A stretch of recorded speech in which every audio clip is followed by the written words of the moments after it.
for me, what really caught my attention was when the UK Minister of Defence, Ben Wallace, has like when they asked him what his thoughts were, like when he's gotten back from Russia, and he goes, "There's a whiff of Munich in the air."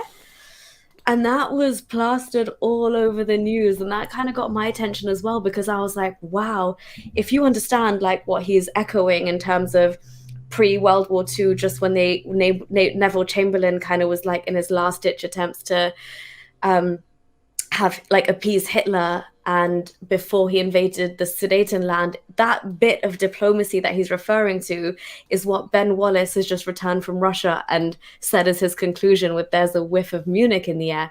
But then, to be honest, I've been listening to the Russian side of things today just before this stream, and it's so different. It's like if you listen to all the English and American news channels, and obviously they've done the right thing and they've pulled their people out of the embassies, but you listen to the Russian side, and also you see most Ukrainians going about their daily life, but the Russians are completely like, we don't know what they're talking about. We're going to attack by Wednesday. We've not said that we're going to attack by Wednesday at all. The West is just hyping it. So there's such a divergent Which is a view lie, of in that. course. Which is a lie. Yeah, of course, and that's why They did the Ukraine is same thing obviously when on they the back attacked. foot. The intelligence agencies are saying Putin, first of all, always has a number of options available, and second of all, when he does He do always something, does this. he just does it off the cuff straight away. You're not going to have any indication of it either way. He did the same thing in 2014 with Crimea. So he always Yeah, does exactly. this. And that's what they're worried about. That's if it's to happen, it's going to happen in that way. But did you hear that statement about there's the whiff of Munich in the air? Some people were Yeah, really yeah. angry with him for kind of drawing parallels between this situation and Hitler in that Because sense. because it is quite a bit of a serious issue. So I've been watching Putin's press conferences as well, and he's coming out very strongly, and he's saying the West has always been getting closer and closer through NATO to Russian borders. And we have to put the foot down at some point. There's like 37 NATO states, and I think Ukraine was one of the last ones which hadn't joined NATO, but they wanted to join NATO. They want to join NATO, and as a result, what Russia is saying, because that claim alone is not enough, because you'll be like, sorry, bad luck. It's like if Pakistan wants to be allies with America, India has nobody to tell Pakistan that, sorry, you can't be an American ally. So if Ukraine wants to be the ally of the West or NATO, then Putin is no one to say it. But what Putin is building the case on, that why he's opposing that, is because he believes that once NATO enters Ukraine, then they would be able to put missiles there, and as a result, they are likely to take back Crimea from Russia, that Russia got. Well, officially it was the local independence fighters who actually got it, but we all know Russia was involved. So Russia is saying that you're going to try to get Crimea back from us, so we cannot allow that. This is why we're not going to allow Russia to Ukraine to get in bed with NATO. So that's the case Russia is building, Putin is building up against them. But the West is saying, well, sorry, none of your business. If we let them become NATO members, then so be it. So, but the serious part is, can it actually become a nuclear conflict? Because believe it or not, Putin actually threatened. He said that it could lead to a all-out nuclear war. And it's not going to be good for anyone. Obviously, thanks for the obvious, Mr. Putin. But he did say that he wouldn't initiate. So if the war is being fought in conventional terms, then fair enough. But even in conventional terms, America is probably not going to get involved. Ukraine is not really a NATO member yet. So that's why NATO is probably not going to get involved. But what the West is thinking, that if they can take Ukraine, then they could probably make a move on other NATO countries like Poland and Romania, for instance. So in that case, it would become a full all-out war. But I don't think that's going to happen. I don't think Russia would go that far. Russia would provoke NATO. But yeah, it's a very tricky situation. I've been watching these experts from both sides, and one side denies that we have no plans for invading. They have put all the pieces. 130,000 troops on the border there, but we've really got no plans, and we're moving our naval ships through the Bosphorus. I think that's what they were up to today, and I think the Ukrainian intelligence officer was asked, would you like to see Turkey block their route? Because the only way into the Black Sea like that, Russia has to have access because it's a Black Sea nation. But technically, Turkey is part of NATO, so they can blockade the Bosphorus route if it kicks off. But until there's a declaration of war of any kind or an invasion, then, the NATO principles don't apply. Like immediately, so Turkey can't do anything at the moment. But yeah, that's exactly what was asked to the Russians. Then why don't you de-escalate and kind of pull some troops back? And they were saying there's nothing different happening to what ordinarily happens. And then again, this is UK media I'm listening to, but the guy was saying that this time last year there were definitely not the same amount of troops that are there this year, but they're just denying it and saying if there was something to de-escalate, then we haven't escalated anything to de-escalate. But yeah, let's see what happens. I think Wednesday is hailed as the judgment day from Western media as far as I've seen. Yeah, So which is tomorrow for us, but actually I think they probably meant it's 2 in days Western away Hemisphere for us. Wednesday. Yes. So yeah, Yes. it's Not down under. so they might not do it on Wednesday. Then just to prove them wrong, they might do it on Thursday. But it is dangerous. I mean, I feel the bad. Ukrainian intelligence guy also was saying that if they most eyes are on Kiev, and Kiev would not be the first point of attack if Russia are to attack. They'd kind of go for the eastern side of the country, which is a lot less manned, I think. Anyway, but they would not attack Kiev directly, is what I've heard. Yeah, who knows? Who knows what the plan is? Who knows what their plan is? So, I mean, what's the point of just getting a little forest in the east of Ukraine? So there has to, if they're having this exercise of intimidating Ukraine and send a strong message to the West, then obviously it has to be more than that. It's not just it can get very dangerous. I mean, I obviously feel for the Ukrainian people. They are, I think they've added another 100,000 people from ordinary civilians as foot soldiers. There's going to be, I was watching the war games, how that could happen. First couple of days, Russia would just bomb the hell out of the military installations and places where there are so foot soldiers or whatever. So they would just bomb the hell out of them, and then they will roll in the tanks. And they've got so many tanks. I think 2,000 tanks that they could bring in, whereas Ukraine only has about 1,000 tanks, which is still okay, significant number. And Russian and Ukrainian tanks have been recently upgraded, but only 200 of them have been upgraded. So and Ukraine would have no air force. They will probably take them back because they're not going to be able to face the Russian music.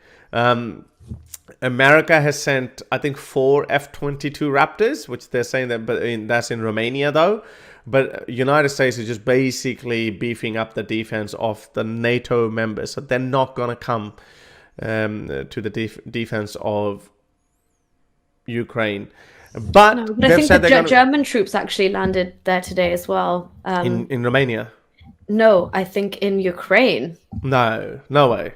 Germany has been criticized for not actually sending any. No, because they rely so heavily on Russian oil, so they've actually supported a lot financially.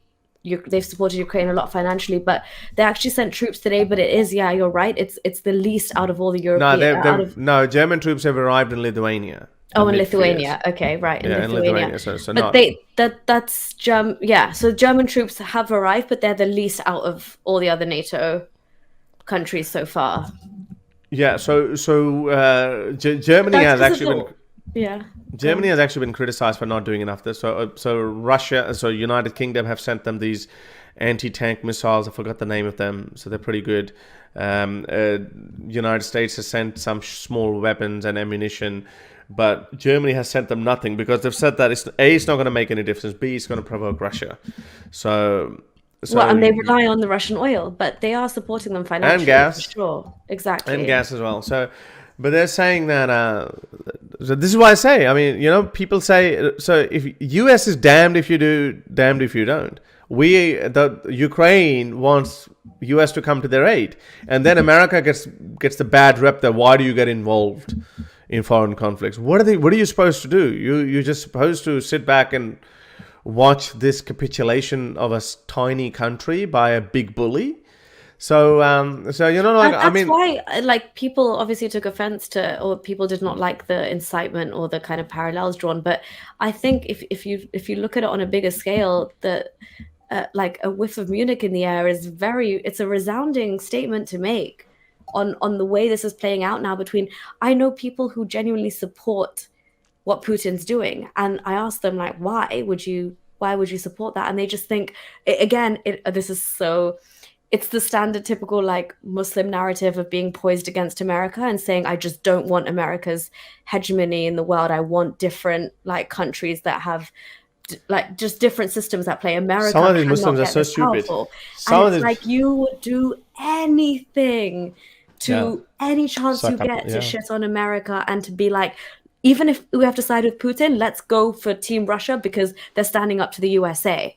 Exactly. I was just gonna say that, and I know some of these people. They hate America and West so much that they would get in bed with someone like Putin or Xi Jinping. That just And doesn't even make any bypassing what sense. Ukrainians want, Horace, then, right? You're Yeah, literally yeah, yeah, so yeah. adamant on your worldview to give the middle finger to America that you don't care what Ukraine wants and what their people are demanding This and their Pakistani future. journalist, this big time Pakistani journalist was sucking up to Putin and he was saying, well, Ukraine is a part of Russia. I was, excuse me? Yeah. I was like, so that's how far they would go in hatred. But you know what? These idiots are so stupid. They actually don't know the monster they get in bed with. America, whatever, for all her flaws, it still is a democracy. It's pro-democracy. Yes, you can say that there's some corruption and the human rights abuses on tiny scale, but they cannot boastfully talk about their human rights abuses in Guantanamo Bay or whatever, but they still have a constitution. They still have their own organizations that would criticize the US government. You would never see that in Russia or in China. They will be and you're seeing They have that 2 checks and million. balances to some degree within their government, right? They are the one, like, they are part of the progressive world. You can't give up. I mean, it's just insane to see how that sentiment, that anti-American sentiment, because of what they've done in Iraq and Afghanistan, plays out on this world stage where Muslims literally get side by side with Russia just to prove a point. It's It's just, yeah, it baffles me, and they would still rather live in UK, Canada, Australia, America than in Russia or China. Surprisingly, conservatives in the US are supporting Russia too. Conservatives, yeah, they're just there's a huge fan following of Putin, a dictator, an authoritarian, a bully, and they support them. This is a state of mind. I think I was trying to pick the brains of this guy, so I'm like, so why would Ukraine? Fair enough. Russia is making the point that why are you coming closer to our borders? Well, sorry. The reason why, because your neighbors don't want you. They hate you, and why they hate you is because you are an authoritarian bully. That's why nobody likes you. Your own neighbors don't like you, and America is there. America has a responsibility to protect those small countries who are being bullied and threatened by a big mama bear, and which is Russian forced bear. to be satellite states, yes. Exactly. They don't want to be in your sphere of influence because they're Exactly. Those days pro-democracy. are over. Those days are over. So that's the reason why you, even if you wanted to It's go like to when Hitler Mexico, was saying the greater German living living space. I space, forgot yeah, the word for that in German, but yeah, yeah. that was the whole notion. The reason why Putin said, well, how would you feel if I put missiles on Canadian border and Mexican border? Sure, America would hate it because you are a bully, you are a one-man show, you're a dictator. But Mexico and Canada would never allow that anyway because Mexico might not be 100% friends with America, but they would not. They understand democracy and they would not get in bed with a monster like you. That's the reason. But people don't get it. People have this ability. As Stalin once said, the Russian people need a czar. That's why I'm a czar and not just an ordinary czar. I want the terrible kind of czar because people sometimes like a man with a stick in his hand. And these are the very people who are in love with Putin. Americans who are in love with Putin. Trump played that card, and these Muslims who are pro-Trump and they hate freedom and America so much that they would go. So anyway, you can't cure these people, and I think Yeah, anyway, I think let's wrap it up. If you like these videos and want to support me in my activism, then you can support me on Patreon or PayPal. Stay free, everyone.